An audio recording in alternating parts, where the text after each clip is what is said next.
In this video, we will touch upon the most important aspects to consider when creating a citizen science project. They concern planning, organization, communication, and inserting quality control. Like in any other project, you need to make a realistic plan. However, when considering citizen science, you need to include many phases because suddenly you are cooperating with many more people that have different barriers. You need to incorporate that in your planning to ensure that you will still achieve your goal, answering your research question. The general research phases you need to go through are nothing new. However, in citizen science there will be some new aspects or phases needing extra attention. First of all, designing your method and project will also include designing a quality control mechanism. We will demonstrate this further later in the video. Also, testing and a pilot phase is more elaborate because you need to start with a smaller group of participants to find out whether your method is understandable, clear, and delivers the right information. It is far easier to do this, to design something that you will implement yourself than something many other people must do. And of course, recruiting and preparing volunteering citizens is a phase that will be essential in this project and will need time and effort. After starting to collect and store, there comes a phase to maintain the project and communicate continuously with the participants. When the processing and analysis has been finalized, it is time to give feedback about the results and recognition for their contribution to the participants. And finally, after publishing and sharing any scientific outcomes, there is an evaluation phase also with the participants. Once you pass the design phase, the level of organization increases in a citizen science project. You will need to consider and prepare tools and resources concerning communication, training, manuals, recording of data or results, and more. A citizen science project often takes place in cooperation with many other stakeholders and partners who you need to include, consult with, and inform throughout the process. And finally, you should ensure that when starting the project, you have designed already a monitoring and evaluation plan, because you will need to make a baseline at the start of the project to enable evaluation and to assess possible changes your project brought about afterwards. Also, communication with and among citizens can be divided into different sections or phases. We divided it here according to the goal for communicating: to recruit, for practical information, and to inform about content. For recruitment, you need to consider communication to promote the project via, for example, social media, and to make sure that they can subscribe via survey or event tool. Concerning practical matters, your project needs to be findable via, for example, a website. You need to be able to answer questions via email or a forum. You will need to develop manuals and perhaps even set up trainings to enable citizens to do their tasks.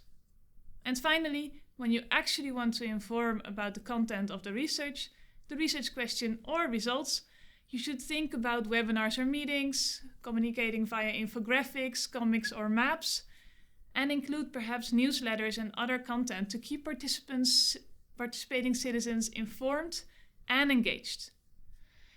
And the golden rules for explaining difficult scientific content is to keep things simple and short, as if you would want to give an elevator pitch, and therefore you go back to the core of the work and to cut difficult scientific topics into small pieces and explain little by little. We want to put some extra attention on managing expectations. Make clear what participating citizens can expect. What will happen with their input?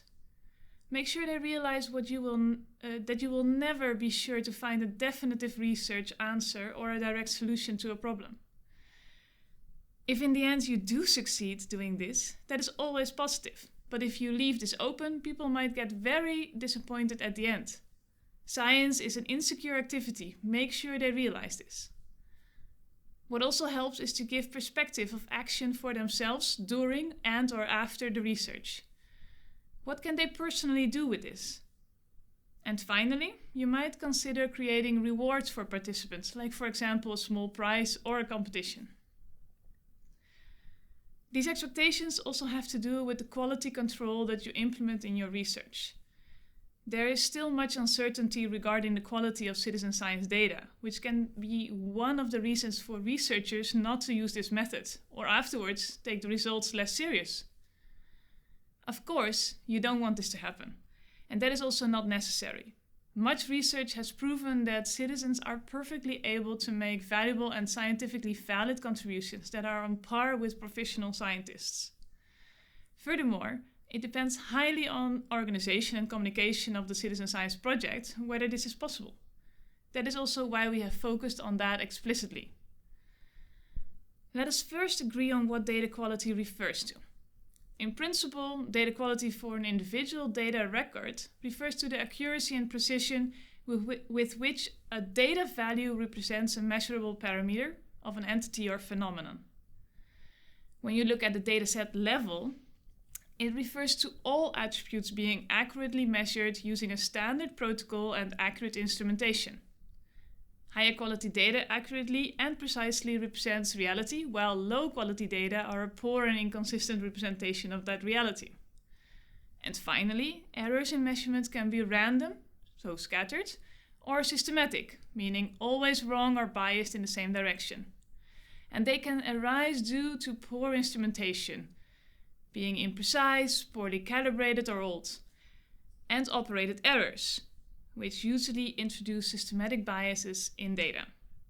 Therefore, measurement accuracy may be affected by several factors, including the training and manuals that volunteers receive and how scientists give them, experience, competence and attention to detail of the volunteer, sensitivity, calibration and construction quality of measurement instruments, establishment of a consistent sampling frame, and the methods used in taking or determining measurements and their consistency over time and space and across volunteers.